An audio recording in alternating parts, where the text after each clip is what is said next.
안녕하세요. 저는 인천에 살고 있는 50대 중반의 여자입니다. 사연들을 읽어보다 저도 정말 막장 드라마에서만 보던 황당한 일 겪은 적 있어 이렇게 글을 남겨봅니다. 제가 이런 글을 쓸 줄은 상상도 못했었지만 어디에다 하소연할 곳이 없어서 이렇게 익명의 힘을 빌어 사연을 보내게 되었어요. 저는 정말이지 다시 태어난다면 시월드와 남아선호 사상이 없는 나라에 살고 싶습니다. 저희 시댁은 시월드 중에서도 역대급 시월드인 것 같아요. 시어머니께서는 아들이 아니면 아예 사람 취급을 하지 않으셨어요. 본인도 여성이면서 왜 이렇게 딸을 싫어하셨는지 모르겠습니다. 저와 동서는 비슷한 시기에 임신을 하게 되었어요. 저희가 임신하기 전까진 그렇게 시월드가 심하진 않았었거든요.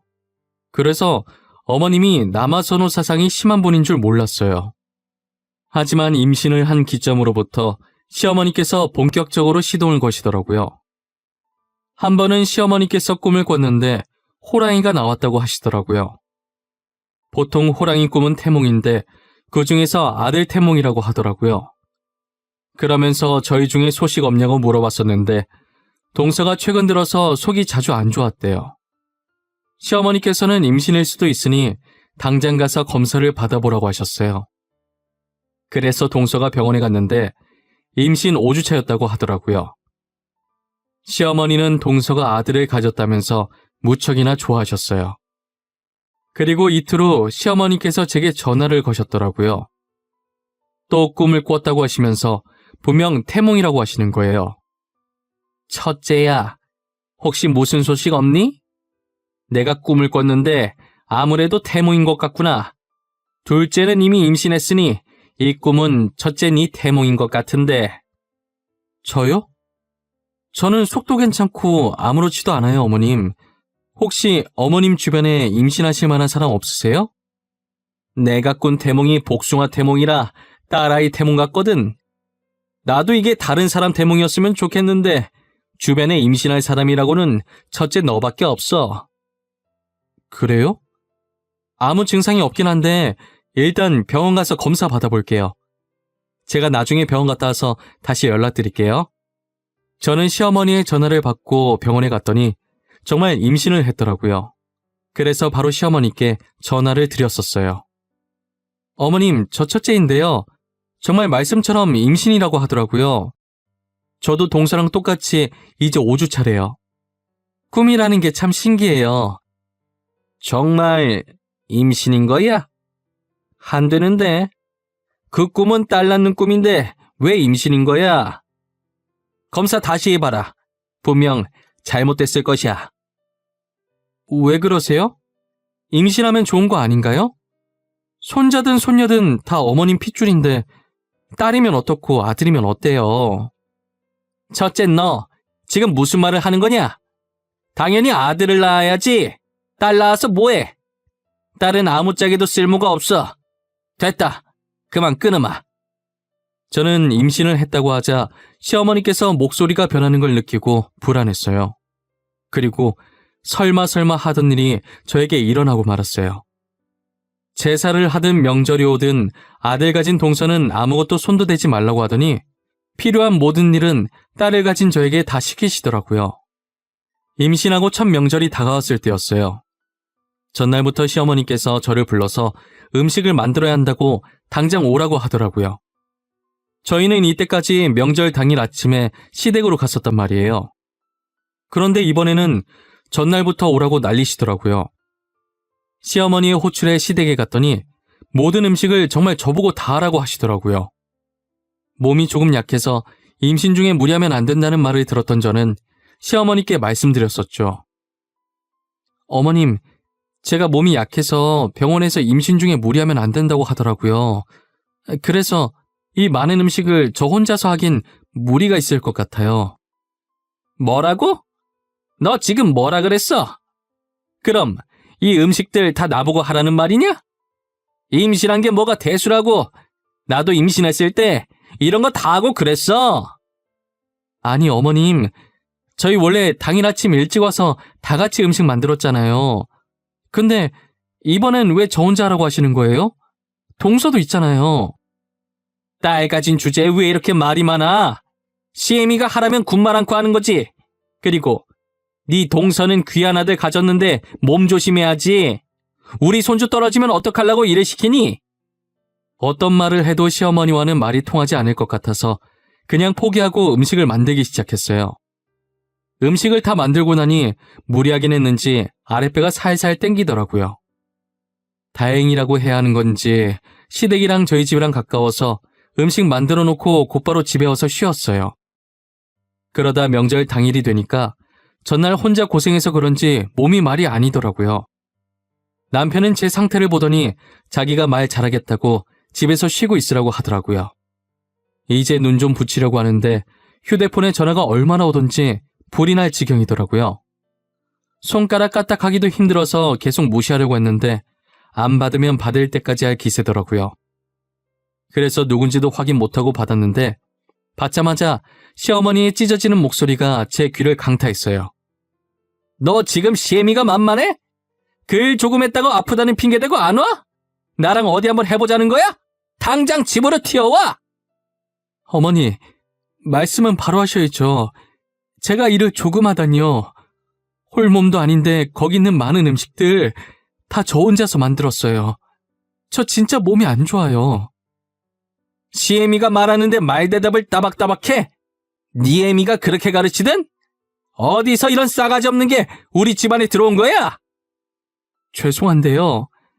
저 진짜 못 가요. 그리고 제 욕하는 건 상관없는데 저희 엄마 욕하지 마세요.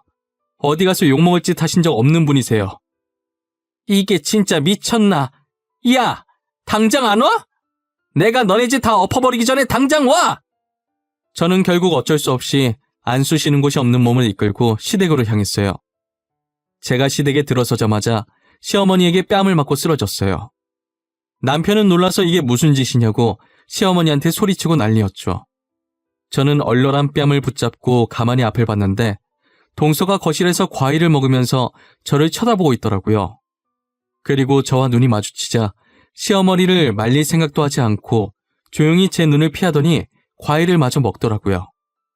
어떻게 똑같이 임신을 했는데 이렇게 대우가 다른지 눈물이 나더라고요.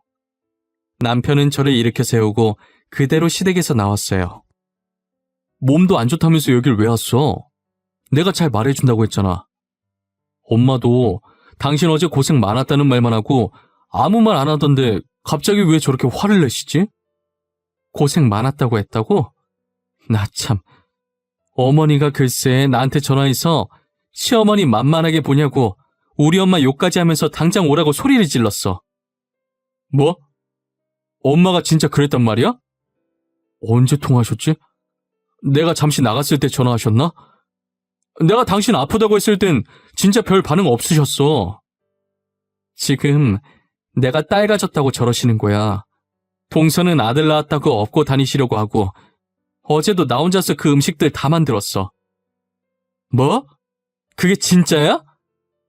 홀몸도 아닌 사람한테 엄마 진짜 왜 저래? 요즘 시대에 딸이면 어떻다고 저러냐고. 시어머니께서는 처음에 남편한테 안 그런 척하면서 뒤에서 저를 구박하려고 했었나 봐요. 근데 가족들 다 보는 앞에서 제 뺨을 때린 뒤로는 대놓고 구박하기 시작하더라고요. 명절이 지나고 한 달 뒤 시아버님 제사가 있었어요. 그때도 저만 먼저 불러서 음식을 하라고 시키시더라고요. 저는 이제 무념무상으로 음식을 만들고 있었어요. 한참 제가 음식을 만들고 있을 때 동서가 들어오더라고요. 동서가 문을 열고 들어오자마자 시어머니께서 버선발로 뛰쳐나가서 반기시는 거예요. 걸을 때도 조심조심 걸어야 한다면서 앉을 때도 천천히 앉으라고 유난히시더라고요. 그러더니 저한테 동서 먹을 밥을 차리라는 거예요. 여기서 웃긴 게 뭐냐면 동서는 그런 시어머니의 대우가 나쁘지 않았나 봐요. 전혀 말릴 생각을 안 하고 저만 빤히 쳐다보더라고요. 저는 구박하는 시어머니보다 저러고 있는 동서가 더 미웠어요. 아직 저도 밥을 안 먹어서 배고파 죽겠는데 동서 밥을 차리려고 하니 짜증이 나는 거예요. 그래서 대충 차려줬더니 동서가 다 차린 밥상을 보더니 굳이 시어머니를 불러서 반찬이 이게 다냐고 물어보는 게 아니겠어요? 어머니, 설마 반찬이 이게 다는 아니죠? 저희 애가 갈비찜이 너무 먹고 싶은지 아까부터 계속 갈비찜이 생각나요. 어쩌죠? 아이고, 우리 손주가 갈비찜이 먹고 싶대? 그럼 먹어야지. 첫째야, 정육점에 가서 고기 좀 사와. 그걸로 갈비찜 한번 만들어봐라. 어? 내 말 들은 거야? 어머니, 저도 아직 제사 음식 만드느라 밥을 못 먹었는데 동서 밥까지 차리게 하시는 건 너무한 거 아니에요? 먹고 싶으면 직접 해서 먹으라고 하세요. 네 밥은 네가 알아서 먹었어야지. 당장 고기 안 썰어 나가? 명절 때처럼 뺨을 맞아야 정신을 차릴래? 저는 할 수 없이 고기를 사들고 와서 동서 먹일 갈비찜을 만들어줬어요. 그리고 나서 저도 밥 먹고 마저 음식을 만들려고 갈비찜을 퍼려고 했거든요.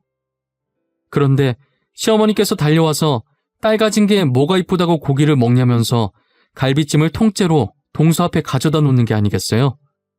아직도 갈비찜만 보면 그때 생각이 나서 먹지를 못하고 눈물만 흘려요. 저는 그런 식으로 시집살이를 당했었어요. 동서는 시어머니를 이용해서 자기 손 안 더럽히고 저를 괴롭히고 시어머니께서 저를 괴롭히고 무시할 때마다 방관했고요. 그리고 아이가 태어났는데 저는 제왕절개를 했었고 동서는 자연분반을 했었어요. 시어머니께서 꾸신 꿈대로 저는 딸을 낳고 동서는 아들을 낳았더라고요. 저는 아이가 태어나는 순간까지도 딸 낳아놓고 자연분반도 못했다고 구박을 배로 받았어요. 그 뒤로 시어머니께서는 동서 아들만 손자라고 하고 저희 딸은 쳐다도 보지 않았어요. 당연히 시집살이도 온전히 딸 낳은 제 몫이었고요. 그렇게 저희 애가 10살이 되었을 때쯤이었을까요? 이상하게 제 딸을 보면 계속 동서의 얼굴이 겹쳐 보이기 시작하더라고요. 크면 클수록 정말 동서를 많이 닮아갔어요. 그리고 가족 모임 때마다 동서 아들을 보는데 저희 남편이랑 너무 닮은 거예요. 남편이랑 서방님이 그렇게 닮은 것도 아니었는데 말이에요. 저만 그렇게 느끼는 줄 알았는데 저희 남편도 그렇게 느끼고 있었더라고요. 그래서 저는 몰래 동서가 썼던 빗을 가져와 거기에 있던 머리카락을 가지고 저희 딸과 동서의 친자 확인 유전자 검사를 해봤어요. 결과 나오는 데까지는 이틀 정도 걸린다고 하더라고요. 저는 그 이틀 동안 얼마나 숨 막히고 손에 땀이 나던지 시간이 정말 안 갔었어요. 이틀 후 결과를 확인했는데 제 딸과 동서의 유전자가 일치하더라고요.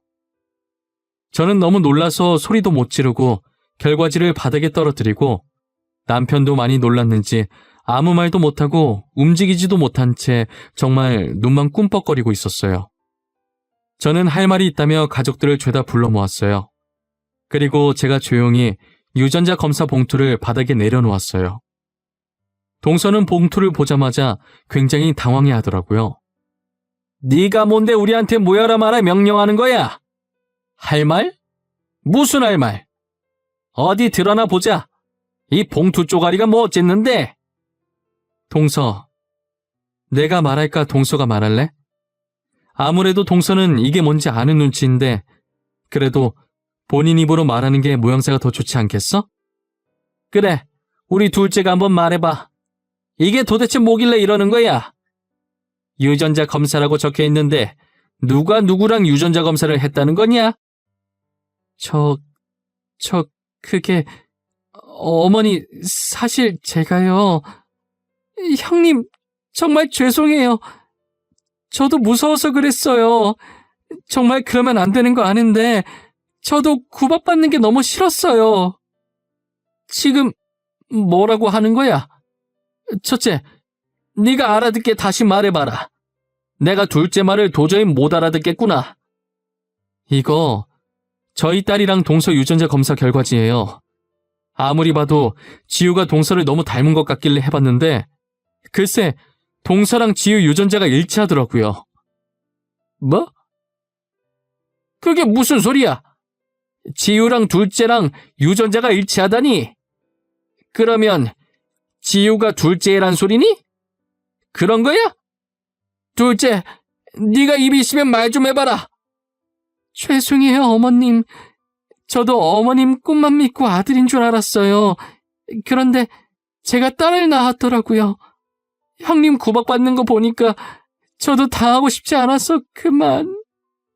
알고 봤더니 분만하고 의사가 동서한테 이쁜 공주님이 태어났다고 했다는 거예요.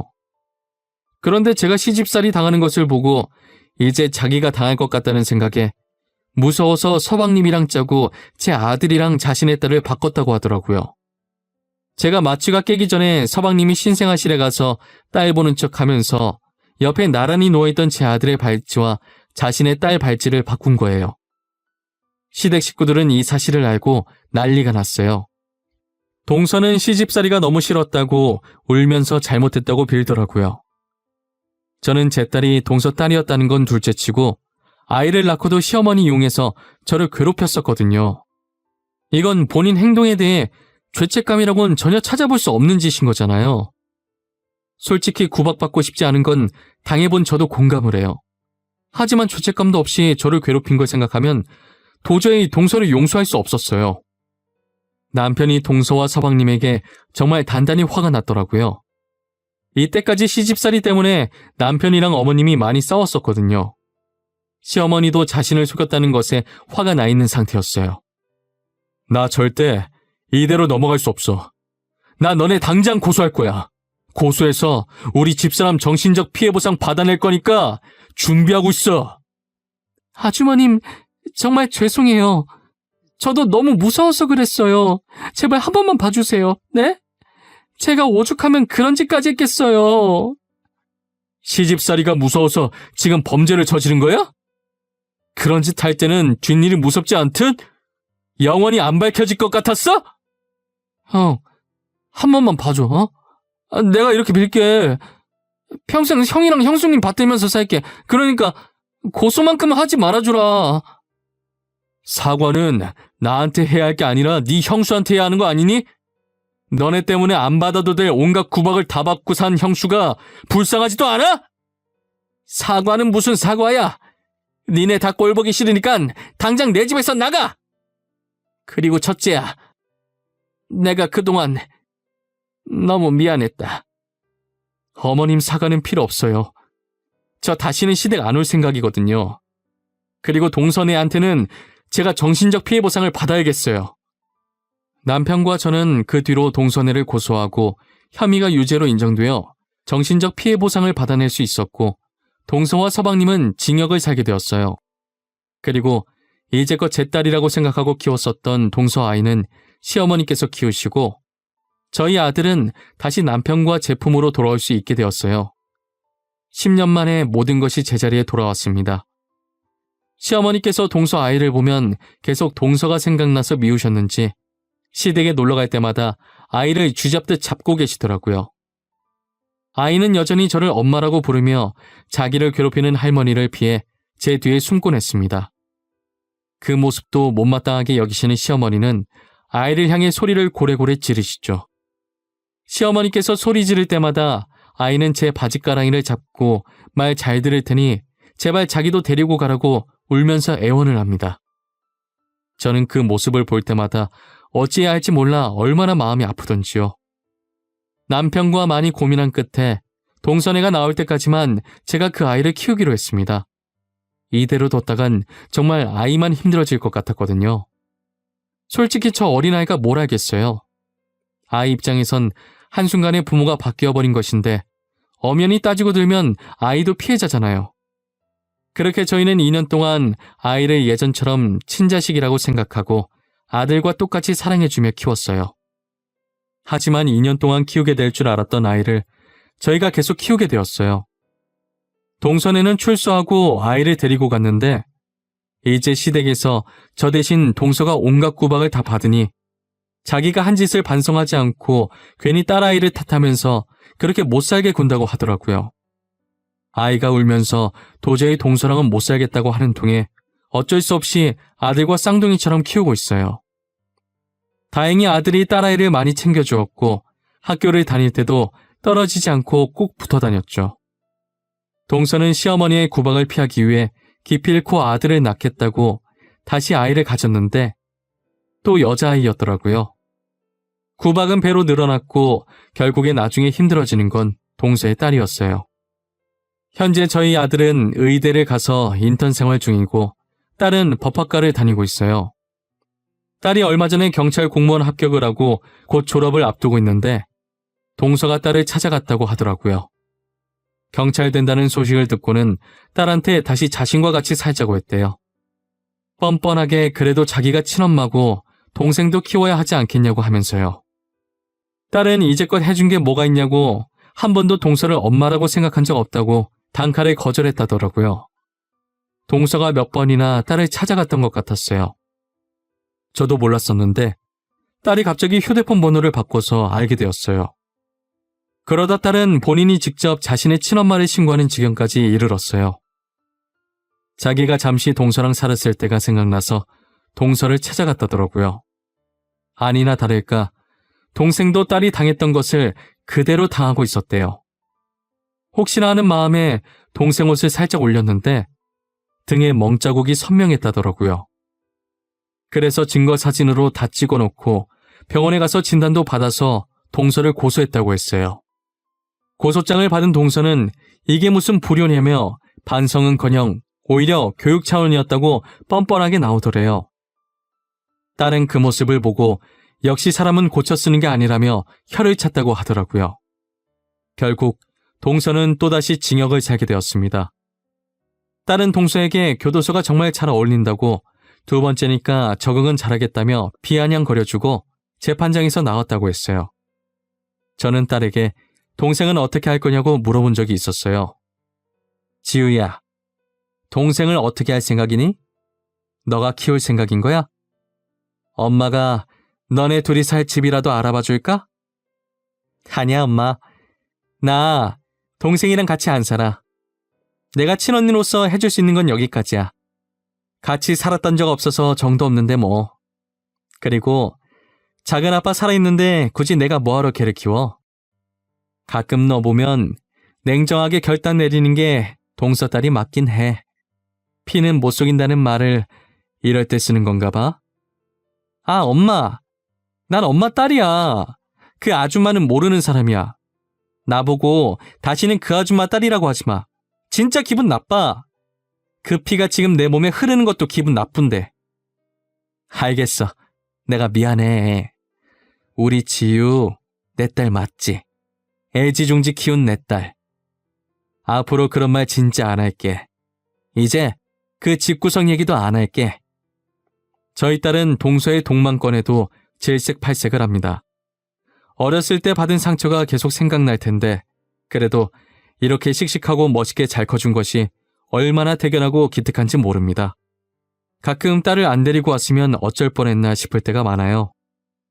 다정하긴 하지만 무뚝뚝한 아들에 비해 딸이 애교도 많고 제가 힘든 걸 딱 알아차리고 기분 좋아지게 해주려고 강아지처럼 제 옆에 꼭 붙어서 제잘제잘 거리고 있거든요.